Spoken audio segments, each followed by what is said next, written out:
Please add to it. In addition, we would like to encourage you to become a member of Howler Lake Community Club. Um, this has been run or was created by the community and has been run by the community over 100 years. And that is an amazing thing. And for $20 for your family or $15 individually, you can be a member for the year, which is an amazing deal. So please consider becoming a member. It helps support us to do these sort of events, which are a great way to keep our community together, healthy, and strong. So thank you again for being here, and I'll pass it off to Sean McPherson. Hi there. Thanks everybody for coming. I'm Sean McPherson. I'm the vice president. I want to thank Broadview Bitter Lake Community Club and Angela Pava and Jim Jensen and Jane Williamson for all their help. This is a co-production in both clubs. Jim Jensen is our moderator tonight, and he's going to be handling the questions. So here we go.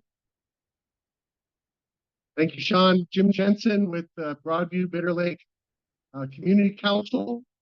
And I'm very honored to be back again to participate in this forum and for as your moderator. A lot of tonight we're going to give my rules really simple. We'll get a minute to answer each question, so please to think as best you can. And we have our here, keep an eye out, she'll signal for 30 seconds, 10 seconds, and then stop, and you can finish your thought as you're doing the question. So we're going to start with 2-minute introductions. Each candidate can introduce themselves and what their priorities are. You might mention what position you're running for. We have 2 here for city council.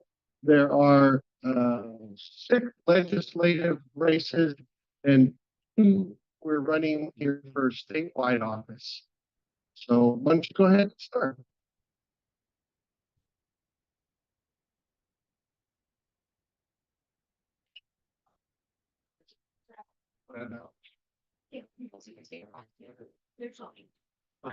Just remember, all live. Okay. Hi, my name is Councilmember Tanya Wu, representing you on the Seattle City Council. So I grew up in Beacon Hill. I live in Rainier Valley, and I'm deeply rooted in Chinatown International District. I represent all of Seattle, from Columbia City to Lake City. I tackled our city's toughest issues by organizing police safety teams, increased public safety, building workforce housing in the heart of our city, and by focusing on mentoring young girls on the South Community Girls Drill Team, ensuring our future generations will be successful. In my time on Seattle City Council, I've helped villainize our police departments, make sure our officers' wages are competitive so that we can hire the best in the region. I've also electrified our ports. We are one of the first in the nation to have all electrical from free those. Investing in Black communities is very important to me. Our city has come a long ways, but we have a long ways to go. And we're a world-class city, and we deserve world-class services.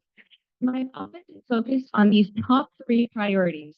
The first is, of course, community safety. I want to build a city where our kids will feel safe in.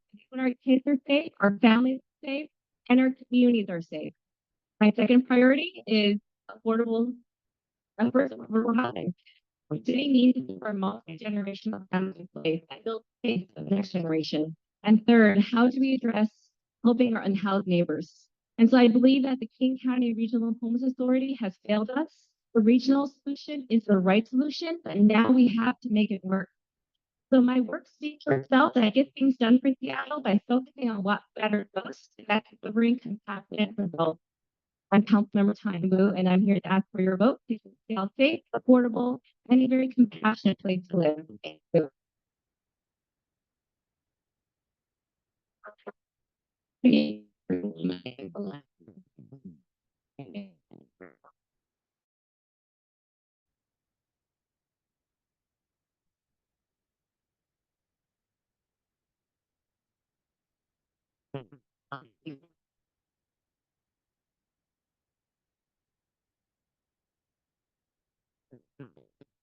Even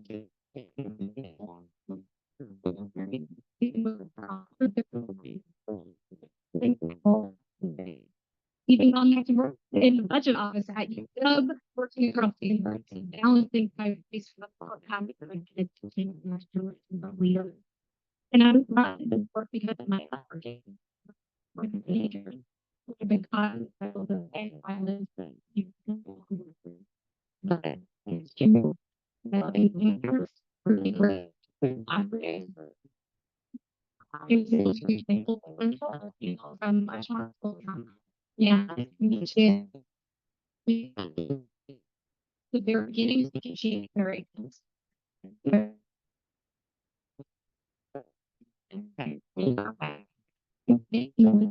working family and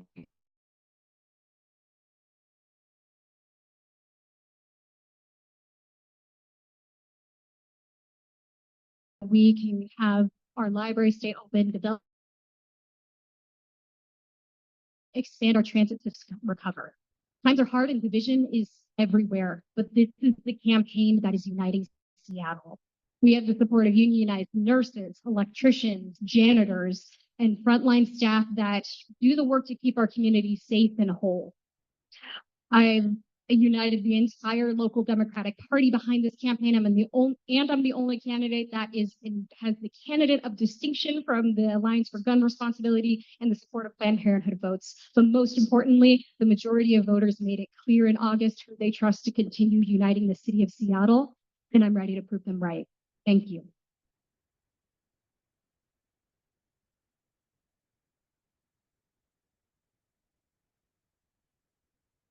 Hello. Hi. Hear me okay? Good. Hi, my name is Lisa Rezac. I am running for state rep in LD 32. That district goes from about 110th Street in Seattle up to the top of Linwood. So it's a very diverse, it has a large diversity of needs. I have the swath of Aurora in my district where all you have to do is drive down the street and see, unfortunately, a massive amount of human trafficking and drug trafficking. Then, of course, we go up more further north, and then it's the needs of more small businesses. We have a lot of small businesses in my district, and I'm very pro business. So that's something that I have the priority as well. Born and raised in Edmonds, Washington, I'm actually running in the district right next door to where I grew up, and I got involved 4 years ago because this city's become unrecognizable to me. Born and raised here, and I don't think I need to mention the level of crime that we're experiencing. And so I got involved 4 years ago on a grassroots level, got involved on choice. I saw that my son just wasn't just falling behind in public education. So that got me involved. There were certain things as well that just spurred this on. So I'm running on crime. I actually have gone out and talked to a lot of the businesses, and that's their number one issue. So that's my number one issue, because this is what I hear when I talk to people, is that they don't feel safe, and they're not safe. So number two is cost of living, and number three is health and wellness. The American people we've never been at such a low level of health and wellness, and I have stats that are just crazy.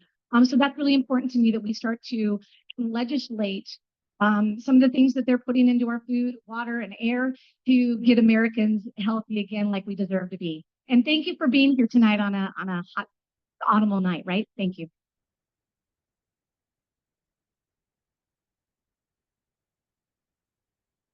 Good evening, everyone. My name is Lauren Davis. I am running for re-election in the 32nd Legislative District, same district that Lisa just described. Just for clarification, so Lisa's running actually against my seatmate, Representative Ryu, and I'm running. I think my opponent couldn't make it tonight. But the district includes, of course, the neighborhoods of Broadview and Bitter Lake, a tiny pit of sort of North Haller Lake, north of 137th, the entire city of Shoreline, Linwood, Mountlake Terrace, South Edmonds, and then Woodway. So my professional background is in behavioral health, mental health, and addiction services. In the legislature, I serve on the healthcare committee, the House Community Safety Committee, and then Appropriations Committee, which is our budget committee. So the bulk of my legislative work really focuses on behavioral health and public safety and the very large intersection of those two. I'll just mention a few things that I'm really proud of in my last 6 years of service. So I was the person who spearheaded the Linwood Recovery Center. So northern end of our district will be opening the states. We were trying to be first. Now we're going to be the second 23-hour crisis receiving facility. There was one that opened in Kirkland this summer. So got all the capital funding for that, $20 million. I created the state's medication for opioid use disorder in jails program. So to allow people to get access to things like methadone and Suboxone while they're in custody. Been very focused on jail reentry and was able to secure funding. We have just one correctional facility in our district. It's the Linwood Municipal Jail, and got them $800,000 to start a peer-based reentry program that works with folks for a year after they get out of custody. I've been working on programs for folks with behavioral health challenges coming into the emergency department. I've also been very involved in work related to domestic violence, firearm relinquishment for domestic violence perpetrators, housing. I got the state's first program for housing vouchers for DV survivors who are fleeing dangerous situations and often have children, legal aid, and I hope to continue that work in the next 2 years. Thank you.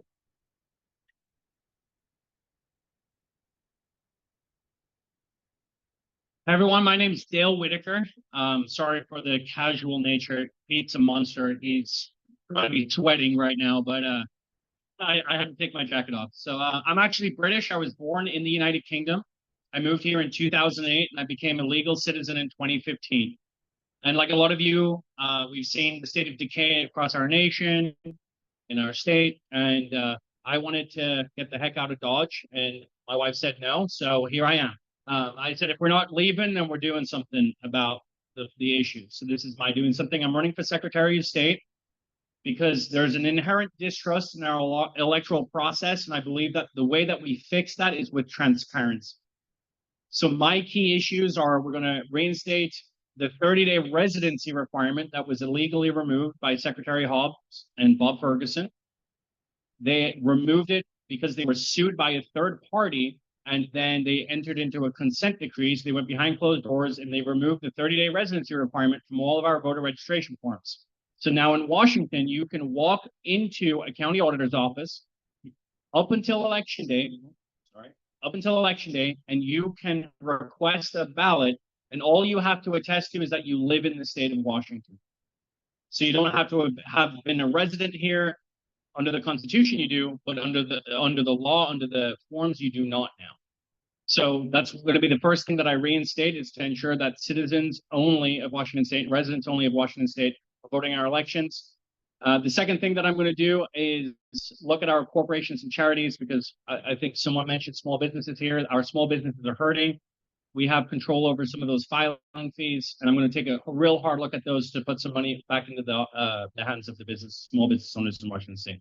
Yeah, my name is Dale Whitaker. I'm running for Secretary of State. Thanks.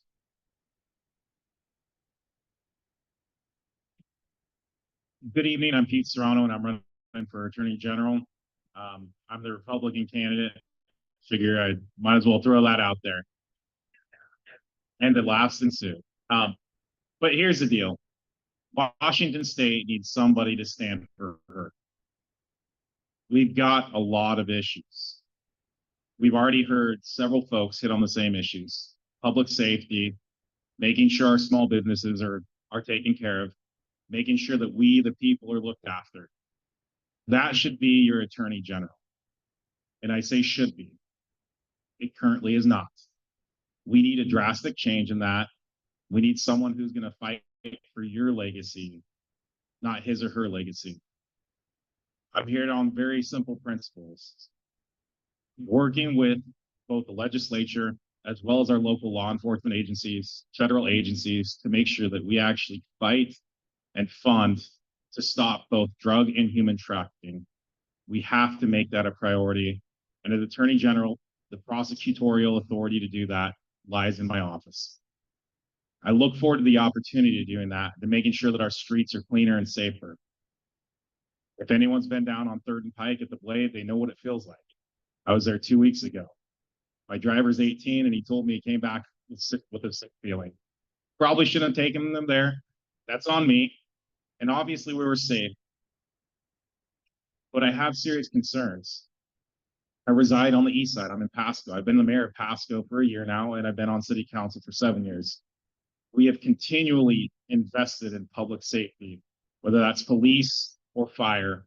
and the training associated with doing the job safely and effectively. Crime has decreased in Pasco, and our streets are cleaner. Our small businesses and our people are supported. I look forward to being your Attorney General and supporting you. Thank you.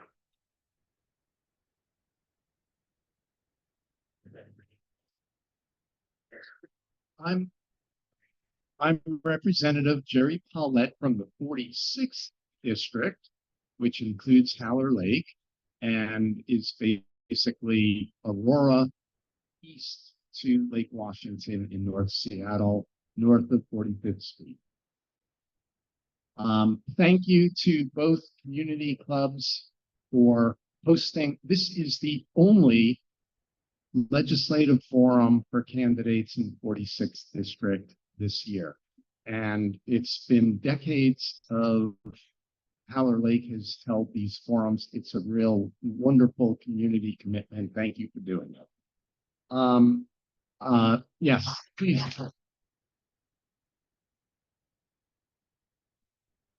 I'm running for re-election because first and foremost, our schools are in an absolute crisis, and many of them are facing huge deficits, just like Seattle, and going underwater. Our paramount duty in the state of Washington is supposed to be funding and providing amply for public education in the state of Washington. Our biggest deficit here in Seattle and statewide is our failure to fully fund special education for our students with disabilities. It is driving $80 million or more of Seattle's deficit. It is $500 million statewide. I'm working with stakeholders, school districts, disability advocates, fellow legislators from both sides of the aisle to come up with a solution to fully fund special education. My background is I teach at the UW School of Public Health. I'm an environmental attorney, and I'd be greatly honored to have your vote again. Thank you.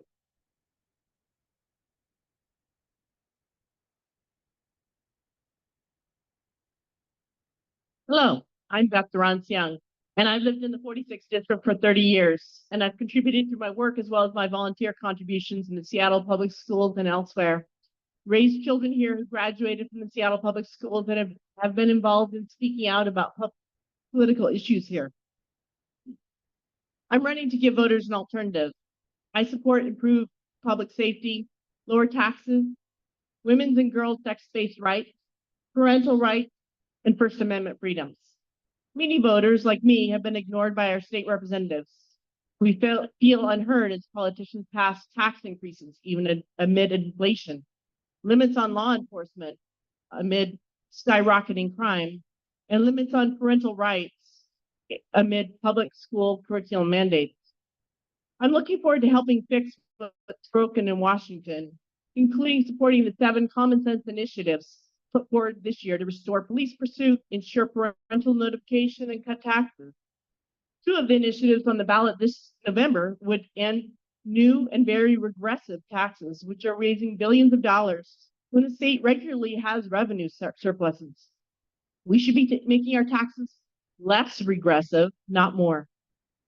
When the state budget has increased 100% in 10 years, all the while homicide deaths, homelessness, drug overdose deaths, and have skyrocketed, along with inflation and taxes for average people, a change is desperately needed in state leadership. Specifically, one-party rule in Washington has led to the degradation of living standards for most people who aren't part of the elite top earners in the state. I'd appreciate your vote. Thank you.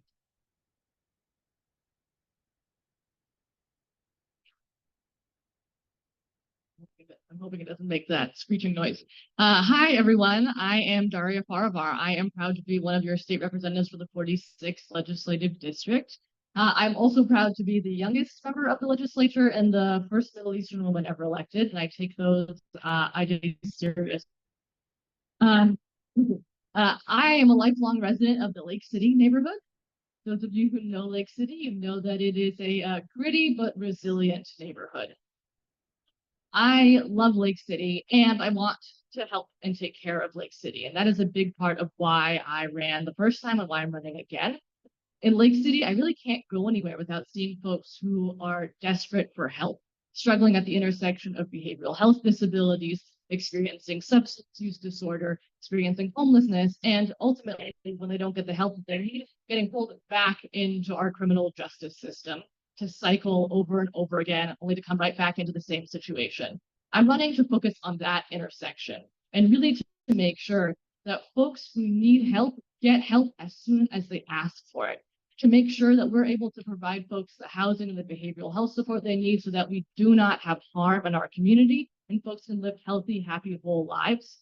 In my first term, we have made a lot of good progress on this. I'm proud to share that I was asked to lead negotiations between the House, Senate, and Governor's office on legislation that would address this intersection in particular and prevent that cycle of harm from continuing on and make sure that our court systems have the ability to divert folks directly into treatment and meaningful accountability. That's what we need more of.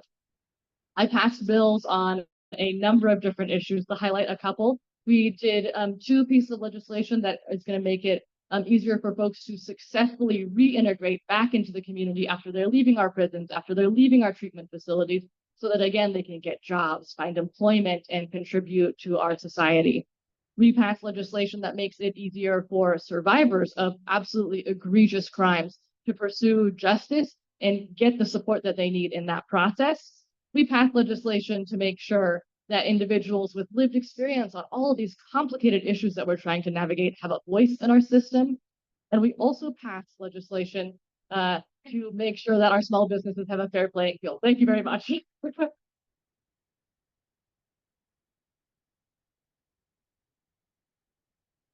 Hi, everybody. So good to see some of you I recognize from doorbelling, so it's so exciting to see all of you out here. My name is Simone Barron, and I'm a 30-plus year veteran of the service industry. I'm a renter in this district, and I'm a mom of a 21-year-old who's desperately trying to get out of the nest. I began this journey by co-founding the Full Service Workers Alliance, and that was to advocate for restaurant workers like myself in the industry, the freedoms and flexibilities that we find in our industry. And I've advocated for workers all across the country, from here all the way to Washington, D.C., educating both workers and legislators on how policy that they propose for our industry impacts us. The service industry is really, really diverse. The things that, the issues that are near and dear to us or near and dear to everybody, and whether that's things like, cost of living or housing or transportation, all of those things I've had to take a real deep dive into to try to come up with some really, really great ways to solutions to attack those problems. So my goal when I'm elected would be able to take that purview, my purview from having the experience of being a mom, of being a worker in this district and in this state, and add some common sense solutions back into Olympia. I think we need to kick a little ideology to the curb, put a new framework and into Olympia and tackle those problems that we're all concerned about, whether that's crime or housing, homelessness and such. So I would love to do that, and I would love to earn your vote. So thank you very much.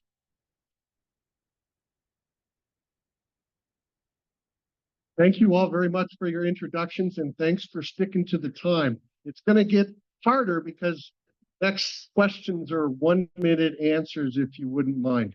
For our city council candidates, public safety is top of mind for many voters. I'm sure you've heard that as you've gone around the city, and that's been for several elections now. So in the minute that you have, what are your top policy priorities to improve public safety? You can.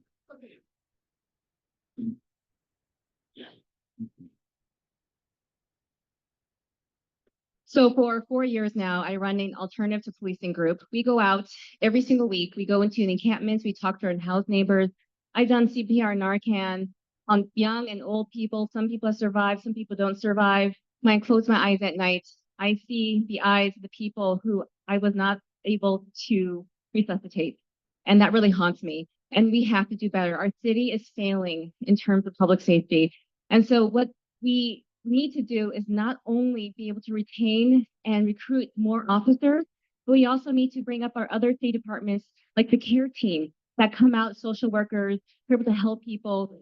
We need to expand LEAD and REACH, which is diversion team, to help people get out of addiction. My team goes to 12th and Jackson every single week. I walk through 3rd Pike and Pine, the Blade every single week as well. And we have to do better. We have to do more. Our dog walkers should be able to walk the street safely. Our kids should be able to go to school without worrying about being shot. And that is what I'm trying to build. Thank you. Had to give you some applause for that, because absolutely we should be able to walk through our community safely and with that peace of mind. That's not a radical idea. That is a necessity. We need to be safe in our communities. And we know that the polarization around public safety doesn't make us any safer. We need to be focused on solutions immediately. And I've stood by the need to be building a public safety system that is a quick response to a given situation and the right response to a given situation. And so, as was mentioned, the care team, which is just standing up, it's just a year in, it's an alternative response system, a co-responder unit that's new for the city. This represents an exciting opportunity to really make sure that we are having our law enforcement officers that we do have focusing on solving crimes and responding to violent crime. And so making sure that that system is working well, and we also are scaling our alternative responses is critically important. So we want to get our response time down to, it's only 1 minute. We want to get our response time down. So we are making sure that we have our priority 1 calls down to at least a 7-minute response, which we are far from. But improving our first responder staffing is a key priority for me. Thank you. Go ahead and keep the mic, Alexis. I want to do a quick follow-up about a particular public safety issue that affects Broadview, Bitter Lake, Haller Lake, and that's Aurora. And I hope you know that our city council district member has proposed legislation to improve safety around Aurora. And we'd like to hear what your position is on that particular legislation. What do you think of that? And somewhat related, how would you protect the women and girls who are involved in this sex trafficking? Do you switch or do you want to go first? Yeah, Alexis. So the legislation, just to brief everybody, we're talking about SOAP, which is stay out of area prostitution. This is legislation that sets a long area block around the length of Aurora. And I think it's important to note at the top that hearing the key concerns around the issue are really important. So hearing that gun violence continues to be an issue in an area that is real and needs to be addressed, while also hearing that sex trafficking, human trafficking continues to be an issue and needs to be addressed. You know, I have a lot of curiosity and concern for the legislation as it stands on how it will fully address the crux of the issue of those two things. This is legislation that in a previous iteration was proposed 20 years ago and was not successful at getting to the root of the issue. I want to make sure we're getting to the root of the issue, which is keeping women and girls safe. And as I've taken steps to engage with I've reached out to every organization that has been working on the issue across Aurora, learning what are steps that we can be taking and should be taking to focusing on actually addressing the needs of survivors.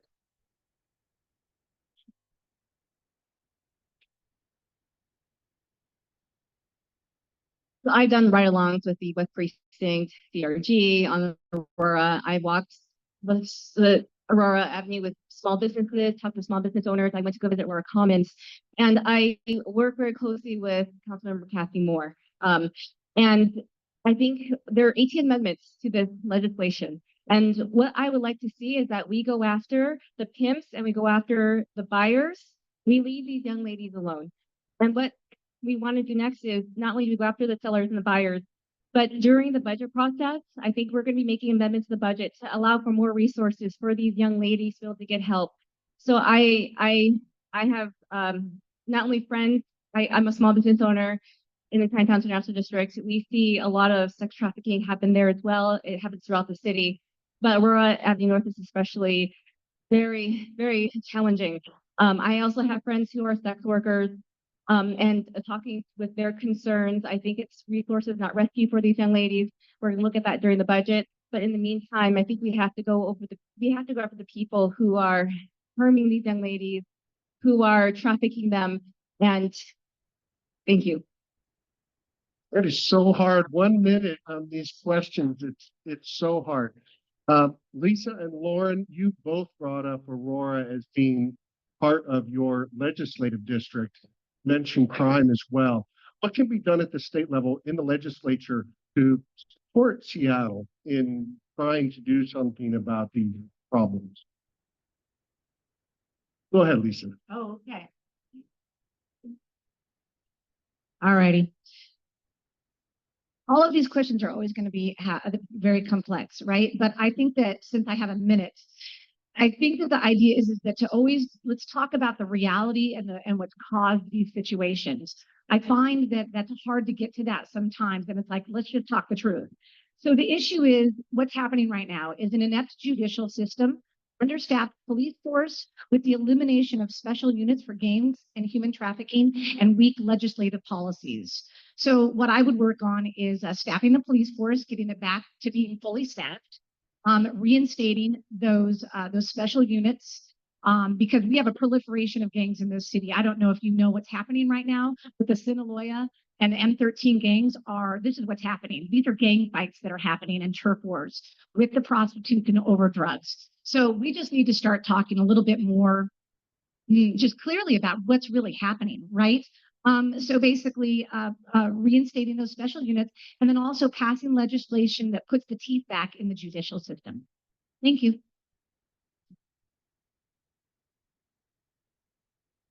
So I mentioned that I serve on the House Community Safety Committee. I have for my entire 6 years. It's a small committee. There's only 6 Democrats out of 58.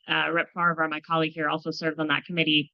So I'm actually putting together an entire public safety package that I intend to introduce with my colleagues in the upcoming legislative session. And it's going to have 3 parts. So part of it will be operating budget asks, part of it will be capital budget asks, so for brick and mortar, and then part of it will be bills. In terms of the pieces that could potentially benefit Seattle specifically, obviously law enforcement staffing is a concern.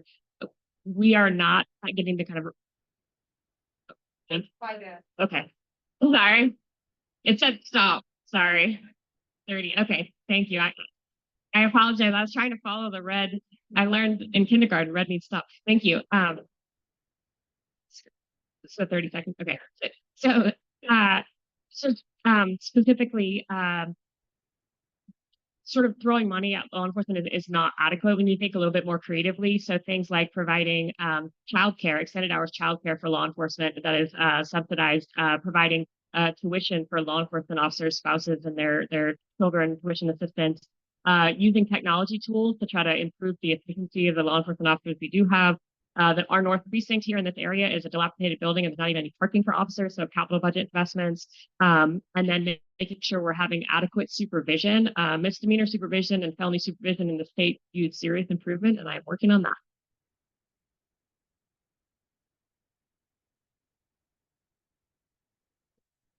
Dale, a question for you. Do you see any problem with continuing our mail-in ballot system? I think the biggest challenge that we face with the mail-in ballot system is chain of custody. In Spokane, I'm from Spokane County. In Spokane, actually, in April, there was 25 ballots that were found strewn across the sidewalk, and it was confirmed that they were legal ballots. So I think we have some issues surrounding our chain of custody with mail-in ballots, and we need to tighten that up, whether that's working with the Postmaster General or whether that's encouraging people drop off their ballots to the ballot box. We absolutely must tighten that up to ensure that every vote is counted across the state. That's a big one. And also in all the zip codes, I believe it's the 986 or 985 zip code, starting with 985. All of those ballots actually go into Portland, Oregon for sorting before coming back into the state. That spans 5 counties. And I think we can all agree that it's not great when Washington state ballots for local statewide races are going out of Washington State into another state for sorting to come back into Washington State. So I'd clean that up as well. Pete, what are some of the things that differentiate you from your opponent, Nick Brown? I'll let her gather. Thank you. Not a problem. Well, I'm here for one. I want to hear your concerns. I want to know I really want to know what your concerns about. Why is the mayor of Pasco coming up to do a ride along with Seattle PD to understand the intricacies of Aurora? We've heard the issues. Why am I walking the blade? Why am I going up to 12th and Jackson in the International District? Because I want to improve the state of Washington, especially in this area. Where I am in Pasco, we desperately need to make sure that we protect our innocent folks. And by that, I mean, we're not immune to the trafficking. We're not immune to the gangs. They come up and down the 82 corridor. But what we need is a leader who's not going to just follow suit. My opponents talked about the legacy of Ferguson, and I assure you this, I will bring transparency to that office and make sure your rights are looked after as primary concern. Thank you. So this question is for our candidates in the 46th district. We hear about gun violence problems nearly every day. Georgia just yesterday, Ingram High School a year or so ago. What practical legislative ideas can you envision to address this issue? Let's start from Simone and come this way. So as we know, gun violence is a really real thing. We saw yesterday with Georgia, or I guess yesterday, day before. Concerning, yes, I'll speak louder, thank you. Concerning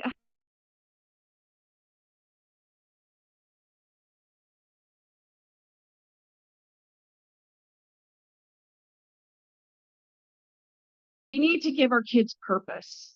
We're not giving them purpose. We're not giving them proper education. We're not giving them the lives that they need so that they're not going out and shooting up schools. I think we need to deal with children's mental health and where they're at. And I believe that we need to look at where the children are, the root cause as to why we have children going into malls and shooting, feeling like they can shoot, somebody like Jada up in Linwood. It's a real tragedy. And I think we start with how we've let our children down. This is a huge issue. I first want to say that we cannot ignore the intersection of mental health and gun violence. We have to do more to get our young people and really all people more access to the behavioral health support they need to be successful in community. But I want to talk about two pieces of legislation that I've worked on. First, I want to say I'm really proud that I was able to help support and pass the assault weapon ban for Washington, making us the 10th state in the country to pass an assault weapons ban. And I'd come to that work with lived experience myself. I have lived through a lockdown at school due to a mass shooting. I know what that fear looks like. I know what our young people are feeling because I have felt it too. And last year, I introduced legislation that I'm going to continue working on this year to address bulk firearms purchases. Right now, people can go in and buy as many firearms as they want without regulation. You have to pass the background checks and all of that, of course. However, I'm going to pass legislation that limits it so you can only buy one firearm per month, at least as a beginning place to start talking about that. There's also interesting conversations happening around ammo. And I just want to highlight that this legislation has been highly impactful across the country. In Virginia, they passed this law and they stopped gun trafficking by 50%. Thank you.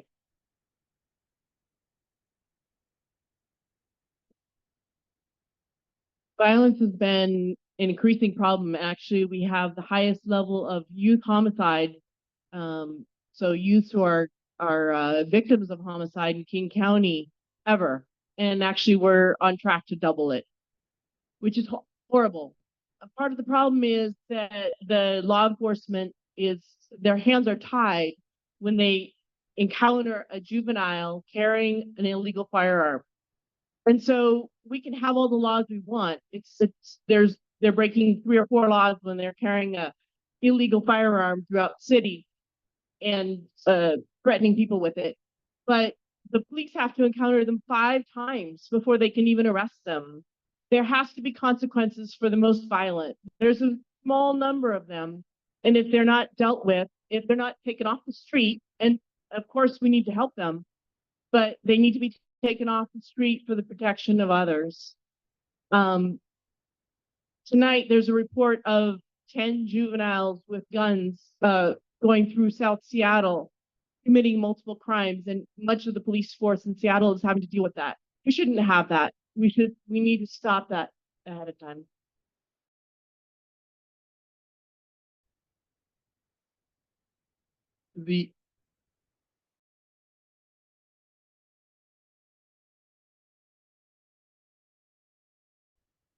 And one of the things that we're not talking about is the absolute epidemic of youth committing suicide by gun, which is the #1 cause of death for youth today.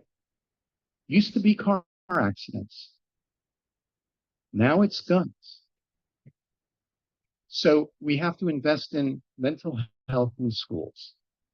We have to make sure that guns are less available. I was one of the first original co-sponsors of the assault weapons ban when we only had 6 people willing to sponsor it in the State House. We've come a long way, but a sad, sad truth is that our youth have had to lead the way because look at Ingram High School right here. We've suffered that availability of guns and gun violence and access and mental health. Thank you. So back to the end of the table. This is for the 46th position #2. And but I think it's pretty simple. The Seattle Times, yes,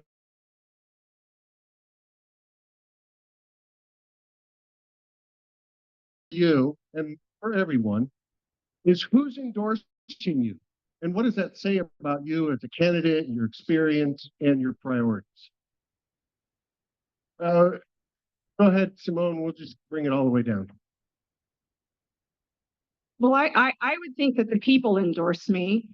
The Seattle Times, I'll just put it to you bluntly, I don't think they would have endorsed me as a Republican anyway. But what I've understood when I'm knocking on doors is what people are feeling. And I live it every day too. The same issues that people are telling me, which is crime and safety. They're scared to go take walks with their kids or by themselves because they're scared of gun crime. I am too. They fear for their children. I do too. And so that's why I think the people would endorse me, because I understand, just like them, if they're working folks, all the things that impact them impact me. And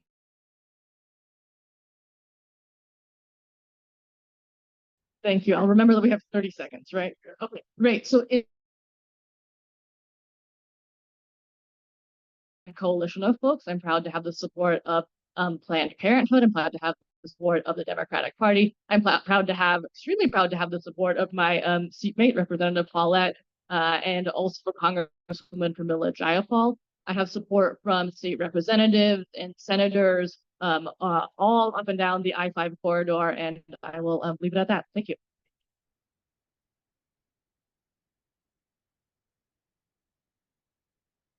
I think I agree with Simone. I hope to be endorsed by the people. And I am also endorsed by the Republican Party, Washington State Republican Party. And, I'm particularly proud to be endorsed by Ari Hoffman. Some of you may know him because I think the hateful acts that have been aimed at the Jewish population in Seattle is worse than any racism that has been in the last 60 years in Seattle. And I'm very sad to see that.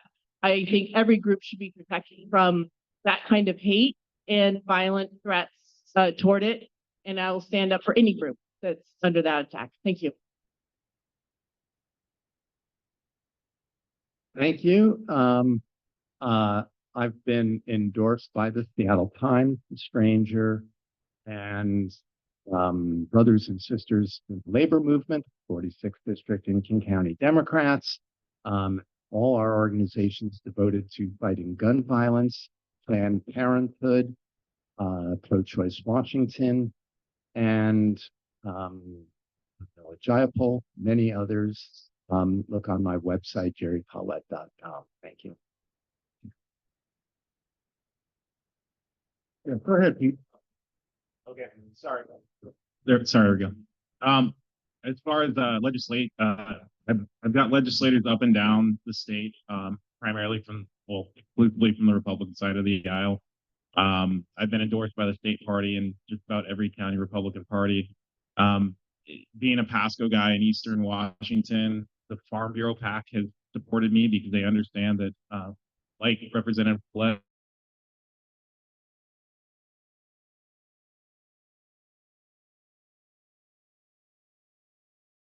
so those are some of those, and Pete Serrano, or Serrano for AG.com is where you can find them all.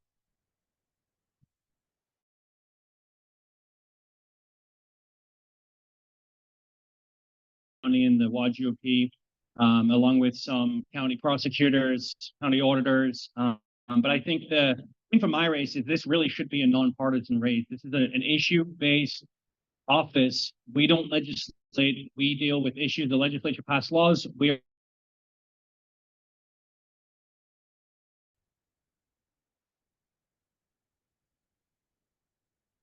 Planned Parenthood, nurses, grocery workers, firefighters, law enforcement, teachers, the Alliance for Gun Responsibility, the Housing Alliance Action Fund, State Labor Council, Everett Herald, The Stranger, and awaiting my Seattle Times interview with bated breath. Hi.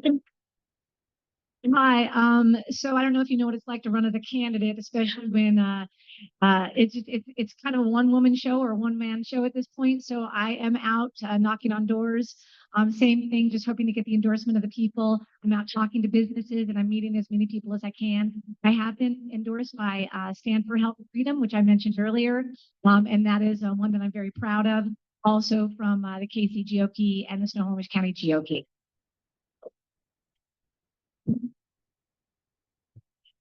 Well, starting with some of our media, we have The Stranger, The Urbanist, and the Progressive Voters Guide. We've also United Democratic Party. So legislative districts, all of them that are located in Seattle, including the 43rd Legislative District, the 32nd Legislative District, 34th, 37th, and 36th, all solely endorse this campaign, as well as King County Democrats and King County Young Democrats. We also have the support of many unions supporting frontline workers, all the SEIUs and IBUW, 46 for any electricians in the room, and support of MLK Labor Council and elders and leaders of the community. Thank you. So I have a wide range of endorsements. I don't want to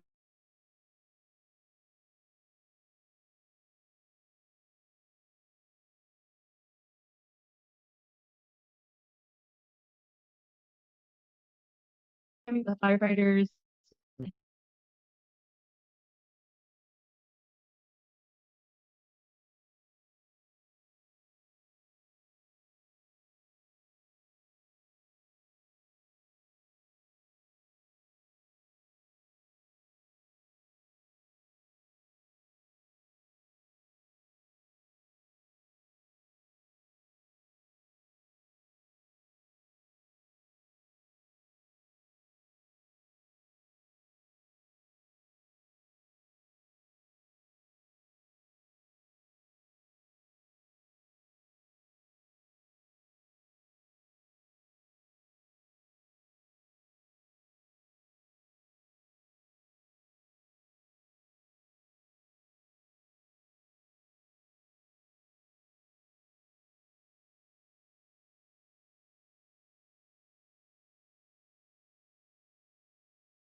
unit on that lot.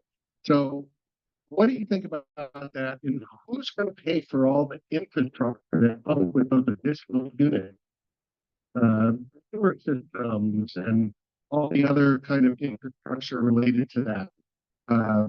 Parks and open space for all these new residents. Nifty question, definitely more than 60 seconds. With that, I think we can all recognize addressing the affordable housing crisis is really complicated when we take into account folks have different needs in the realm and folks have different incomes. And we know that the solutions for maybe someone who's retired on a fixed income is not the same for somebody who's started wanting to buy their first home or first property and just get started. So being able to invest across the board in different solutions is a critical part. Being able to have the amount of housing in this community that all of our projections have stated is really important. So being able to increase density so we have more density across every community is really important. But also hearing that we want to ensure that we're taking measures to bring the cost of housing down across the board. And that's a critical piece that needs to be stated. And that's going to take a number of measures on across a few levels and making sure that we're also taking into account for the infrastructure part of the piece, that we're taking steps to address and make sure that we are having the investment in anybody who's developing, if there's impacts to the community, that we're having that investment happen. So we have a very important opportunity with the comprehensive plan that's coming up. It's going to be delivered from the mayor's office in the next couple of months, and then it will come to council. We would love to hear your input. Basically, we're taking HB 1110 and bringing it throughout the city, increasing density. But at the same time, my whole life work has been really looking at displacement and gentrification. And also, how do we build more middle housing, especially for young families who want to live and work in Seattle, and how do we build housing of all kinds for all incomes? My work has been in building affordable housing. I have some legislation coming forward that will allow us to incentivize people to build more housing, at the same time have the public benefit and to be able to incentivize developers to make it all pencil out. And that's all in line with the comprehensive plan. And so these are all things I'm really interested in when it comes to infrastructure. I know Seattle City Light, our aging grid system needs to be replaced. And so that is something that we'll be tackling in the next couple of weeks, as well as how do we pay for all this. We have levies coming up. Thank you. So let's go with a legislative question for all the legislative candidates. Gerry, you brought up this issue, I think, about schools. Schools is the highest priority of the legislature to pay for schools. So what are your thoughts about supporting teachers and fully supporting education? Well, I think it's debatable whether funding schools is the highest priority of the legislature. It is in the state constitution. It is the paramount duty of the state legislature to amply fund our children's public education, and we are failing. And so, if we're talking about report cards, we, the legislature, should be getting an F. When Seattle Public Schools faces a deficit way over $100 million because of the state not funding transportation and special education, that's on us. And we have to come up with those funds. If the capital gains tax is repealed, that'll drive another $500 million hole in the education budget. That money goes to education. And it is only coming from the very wealthiest 2,000 people in the state who have massive capital gains every year. Out of time, love to go on further.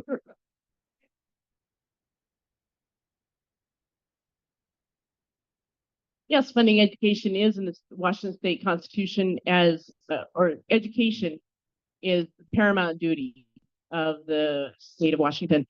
And I would definitely agree with commitment to that. And we have been working on that with the McCleary decision and adding billions of dollars to education throughout the state. I think that there have been some unfortunate decisions made by districts to spend one-time funds on staff that obviously are a continuing expense that cannot no longer be paid for. We've had a one-party state for many, many years, which means that one party has decided not to fund special education and other things that need to be done. I think that it's more healthy to have two parties, and in the process of arguing it out and debating it and having listened to the other side and compromise, we come up with much better solutions. So I urge you to vote for an alternative because a one-party state has been causing problems and not fixing them. Thank you.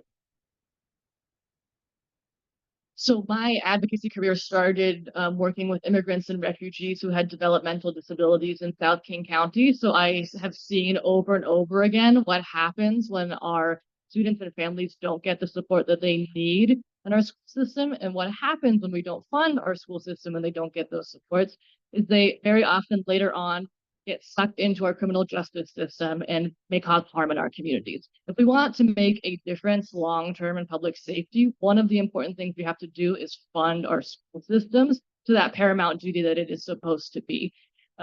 With that said, my background being a very specific population, most of my understanding about how we're funding our education system is looking at special education. My seatmate has done some amazing work in trying to eliminate the cap. There's an arbitrary cap on the amount of students essentially that you get funding for this district. We have to eliminate that cap. At the very least, we have to increase that cap every year until we can get to serving all students. And the rest of that formula also needs to be adjusted. There's a lot of work that needs to be done here.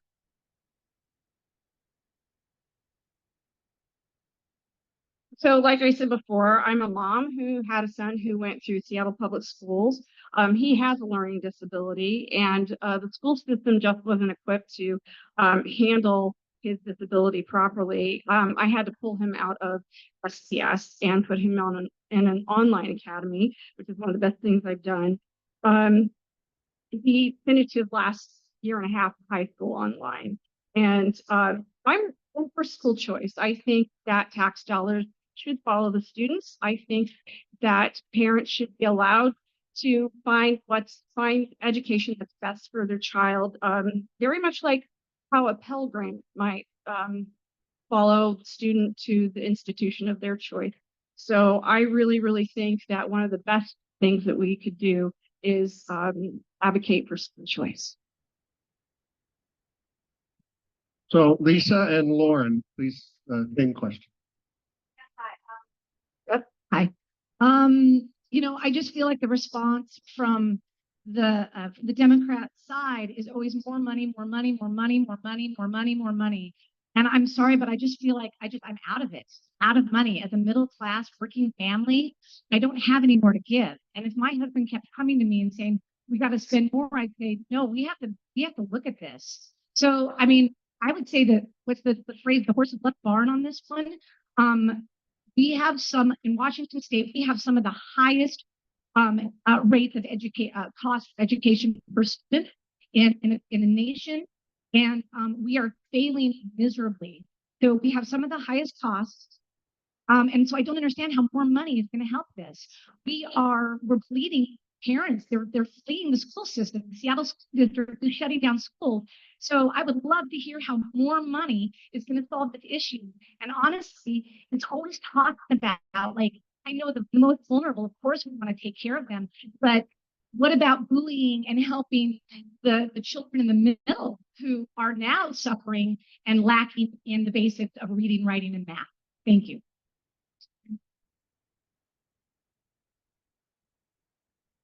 So as someone who served on the House Appropriations Committee, I just want to explain what happens when we don't have more money. So this is how the discussions go in Olympia.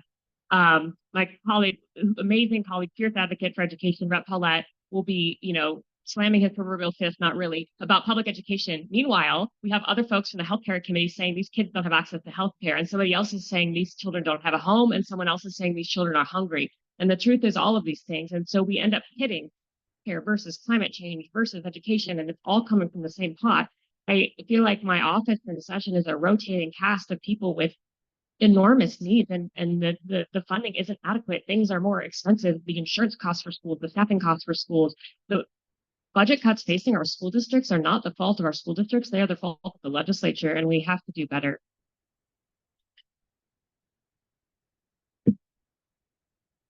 Thank you for that. We all have on the ballot this November initiatives to the legislature, from the people, and I think we could learn a lot from what you all think about those initiatives, how you plan to vote, what you think is important or not. You can address one or all of them in your response. And let's start again, and we'll just come all the way down here. Simone, if you'd like to start. Vote yes, pay less. I think we have, I think that sums it up for me. Again, I'm gonna chime in with what Lisa said down there. We're being asked over and over and over again for more and more tax money to fund things and putting more and more people towards the margins.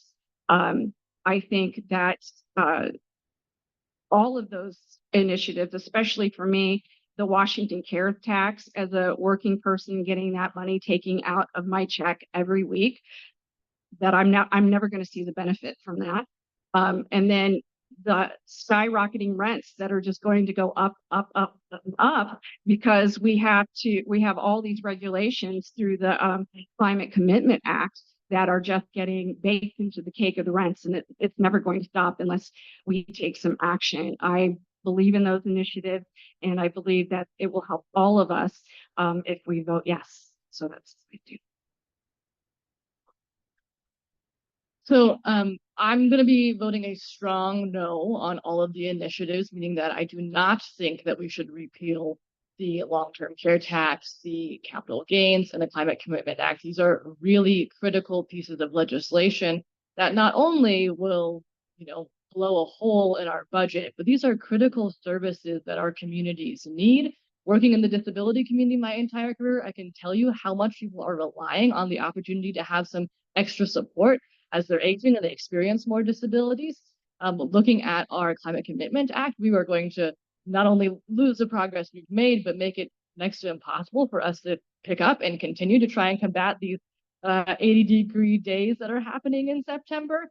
And for the capital gains tax, of course, I mean, these are important funds that are going towards things like our education, our students, and our young people. We have to vote no on these initiatives to make sure that our communities are still taken care of.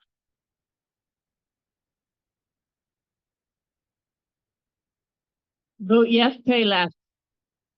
And yes, I support all the initiatives. They're common sense initiatives that are aimed at help and actually have been signed by people across the spectrum. Actually, it's found that I think about 57% of the signatures on the initiatives came from Democrats and independents across the state, because they looked at these initiatives and said, wow, that makes sense. Of course, I'll sign it. Let me just give you a quick story from last week at the Link Light Rail opening. My husband and I were there, and I saw there was a police officers there from another jurisdiction farther north. And I was asking him how the change in police pursuit, which is an initiative that did get passed by the legislature. Unfortunately, both the incumbents in the 46th district voted against it, but it is in place in places outside of Seattle. Seattle has more restrictive, and they're not using it. But they're talking about criminals who commit a crime and then tried to drive 15 miles an hour away from them and kept going. And they wouldn't stop with the police officers, but the police finally stopped them, and the criminal said, wait, I thought you couldn't chase me. And they said, no, bud, the law changed. Unfortunately, not in Seattle. So they can go 15 miles an hour and leave the police officer, even if they've caused great harm to a business or an individual. Let's take these three in order. Capital gains tax. Anyone here earned more than $250,000 in capital gains last year, not counting a home or an IRA? Anyone? Because only billionaires there are only 2,000 or 3,000 people in the state pay that tax, and it generates $500 million a year that we need for education. And it does make our tax system more fair. So vote no. Number two, does anyone in this room believe that we should not be capping carbon pollution as part of our response to climate change? If you do, then go vote no. Rest of us, please vote. Excuse me, you should vote yes, and the rest of us should vote no, because we need to continue action on climate. I know, like many of you, I face the fact that we have no long-term care insurance in my home, and we need that investment as a social safety net. So please vote no on repealing long-term care. Thank you.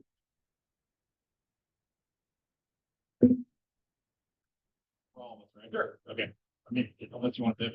So, my position is this: the legislature is continually asking for more out of us.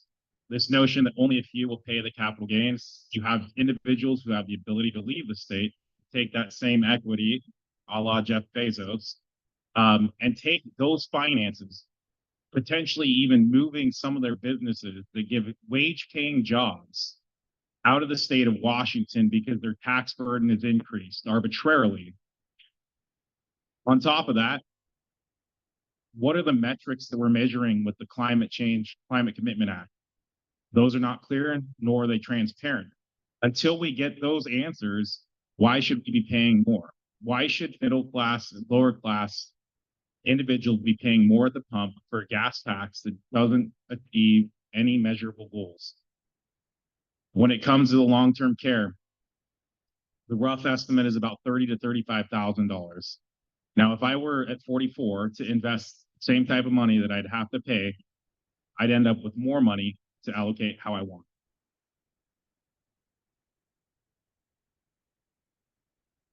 I think first we have to acknowledge that the initiative process is there for the people to repeal bills that they do not agree with that the legislature passed. These are not easy processes to go through to get these initiatives on the ballot. So I think we have to address that first, that the majority of people want this. Secondly, long-term care. I'm an accountant. The only people that tax is hurting are the working class. It's draining funds from people's paychecks that they could use for groceries, for gas, and so on.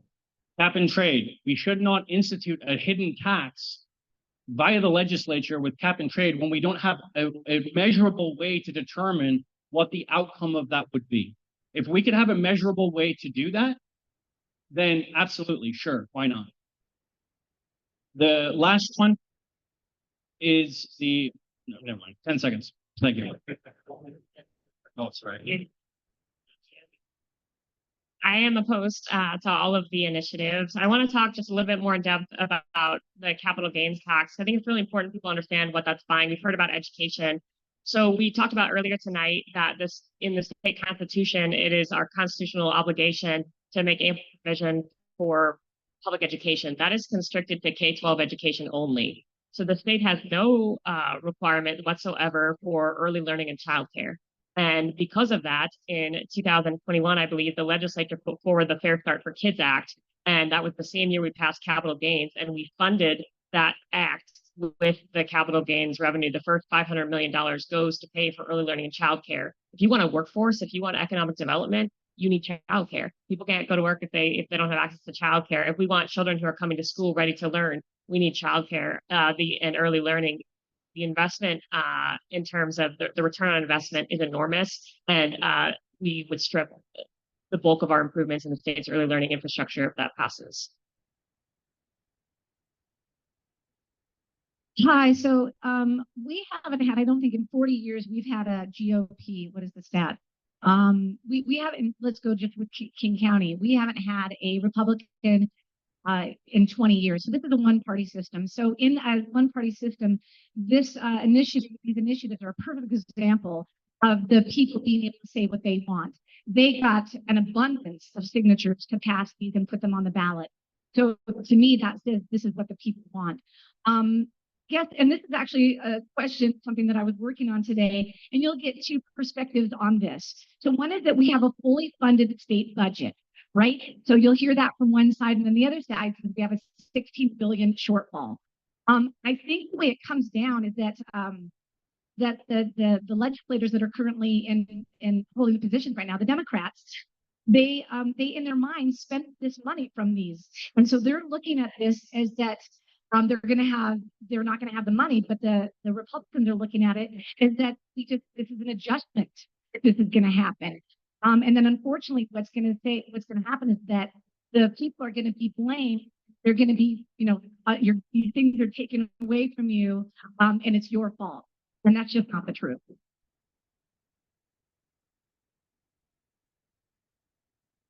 So I'll be voting no on all of the initiatives, starting first with WA Cares, which is for long-term care, thinking about, I spent work in homelessness, and throughout the COVID pandemic, we actually saw a huge spike in first-time homeless seniors and older adults. Anything that we can be doing to making sure that we are creating more protections for and investment into long-term care and support for seniors is a worthy investment and really critically important, especially when we're talking about adding on and supporting with, how limited that Social Security can stretch these days. So moving on to the Climate Commitment Act and making sure that it is maintained. Its repeal, it would not only repeal the tax on our biggest polluters, but it also removes funding for things like wildfire prevention. And I would also share that in my work at the University of Washington, I've seen firsthand that those dollars are going into the university, just as one example, to convert our energy systems into green energy. This is a necessary transition, and this position on City Council would be chairing the Sustainability Committee, would do great work in terms of supplementing the work that the city is doing to try and create a more just environment.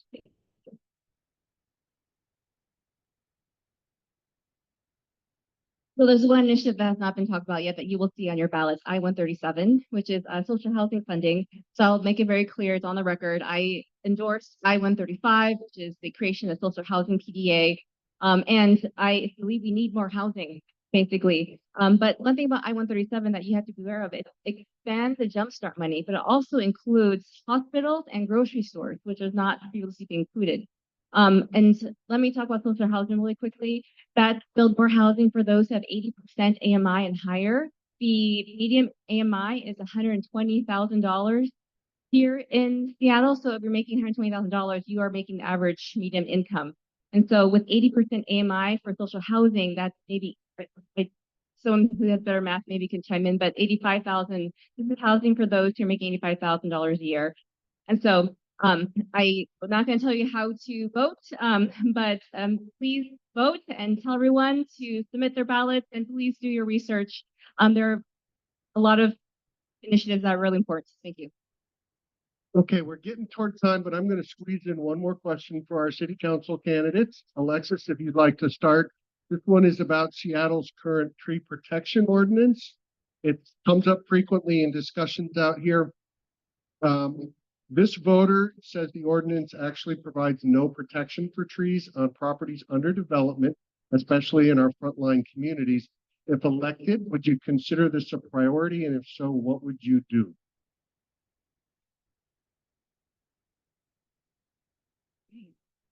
Appreciate this question a lot as somebody who really has fallen in love with the city because of the trees and the green spaces that I know kept my mental health up during the pandemic. And so we know that, especially with our increasingly more hot summers, I'm feeling it right now, it's hot up here. We need to be doing our part to make sure that we're lowering the temperature. And one of the things that we can do to do that is having increased tree canopy to really lower the temperature in urban heat islands. And many of those urban heat islands are in communities of color. And so I am really committed to making sure we get to the bottom of that. Unfortunately, it feels like much of the discussion about protecting our trees comes at the expense of like talking about building housing. I think we can meet in the middle there and really be able to address both holistically. And, a lot about how I approach the work is like, let's put the issue on the table and get folks around the table to really solve the problem. And I'm committed to doing exactly just that, to make sure we have a tree ordinance that keeps our city green and we're still able to develop the housing we desperately need.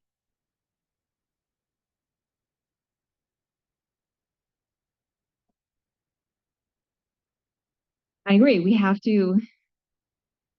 The tree protection ordinance is not great. And this is something that Councilor Kathy Moore and I are working on right now. We were trying to present before budgets, but it takes time to put together really well thought out research legislation. Then we have to do the stakeholdering to make sure everybody is in agreement. And so this is a priority of mine. I am on the record for saying that, yes, this is something I want to do and something I am currently working on. Please be patient. It does take time.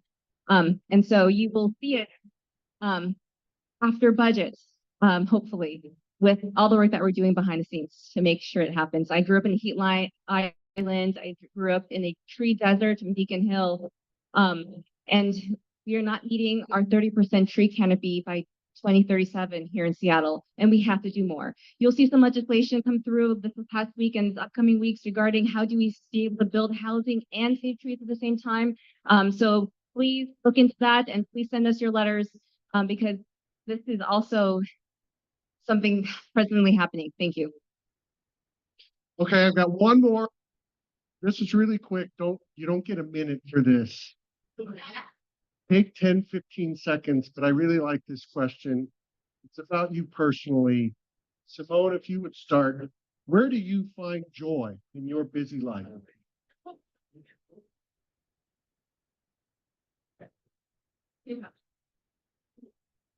I find joy with my son. I find joy in my work. I find joy in my friends and family, my neighbors.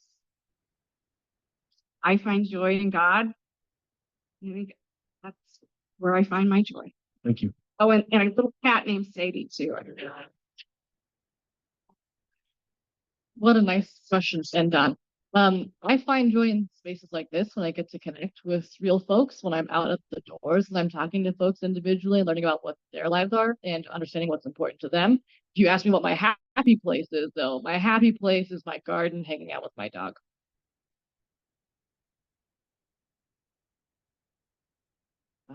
I find joy taking walks and looking at sunsets and spending time with people and being around other people who are trying to make a difference. A lot of friends who are doing that, and I enjoyed doing that, being here, speaking to people as well. Thank you. I find joy spending time with my children and my loving wife, Janet, and find that all too often we're struggling now that the kids are adults to find that time together. And it's a plus every time we get to spend that time together. EJ, my wife, Sophia, my 11-year-old, Lily, my almost 9-year-old, and Max, my almost 6-year-old. They bring the greatest light and upliftment to my life. And then every once in a while, every Monday, they let me go to city council. And I love the opportunity to serve the city of Pasco. That brings additional joy, but primarily focused on those 4 individuals. Thank you. I find joy in my wife. She is really the cornerstone. I think we all agree our spouses allow us to do what we're doing. It's not easy, so I find joy in her and my grandson. He's 7 and just a bundle of joy. So I enjoy spending time with them when I get the opportunity these days. So thank you.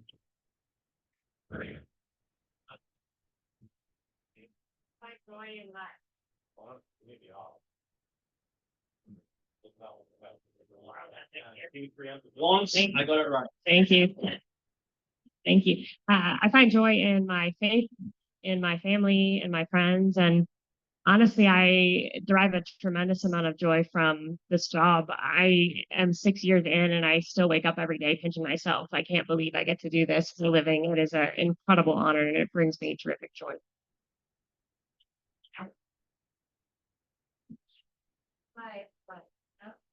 We were in this one too? Okay, good. Still live. Good. Okay.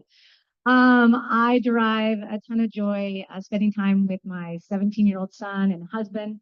They are my rock and support, and he's 17, so he gives me all sorts of interesting things to deal with. I love spending time in nature, hiking and on the water as much as I possibly can, and enjoying all the aspects of the state, its diversity. and getting around and enjoying nature around the state as much as I can. And also helping people, helping the community, helping people just in the different ways that I do. You can look at that on my website. And then we have a new kitten named Blue, and he's insane. And so I derive a lot of joy from watching him just passionately attack the toilet paper roll. I'm connected. I have two black cats, who give me so much joy. But I also recently got engaged. Some crazy person wants to marry me. That has given me a lot of joy being with my fiance. I also just love cooking for people. I adore it. It gives me so much life. And I've really loved, I volunteered for years packing food boxes, and the crew of folks that packs those produce boxes alongside me. It's the highlight of my week. Chocolate. I love food. My family owns a Chinese barbecue restaurant. So I'm there constantly. I find joy in service and just helping people, seeing them smile when it comes to like serving them food, universal languages when it comes to dance. And so I love performing Chinese cultural dances and seeing people's eyes light up when they see a ribbon dance for the first time. I also find joy in being here and talking to people and connecting and trying to help people and trying to educate people about the city, especially people who don't speak English, which is my community, a lot of immigrants and refugees. And just the joy of exploring and being and being with people, especially, is just amazing. Thank you.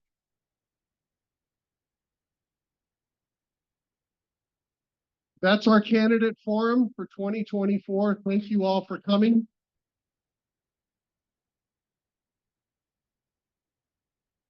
Running for office is an opportunity. You've also heard it's a big challenge. It's time consuming. Many people find joy in doing that. That's lovely. Pete, all the way from Pasco, thank you for joining us tonight. Thank you, all the candidates. Running neighborhood organizations is also challenging. Thank you, Angela, our lovely timekeeper, and Kippy. Thank you as well for involving all of us in our neighborhoods and in policy. Thank you all. Have a wonderful night.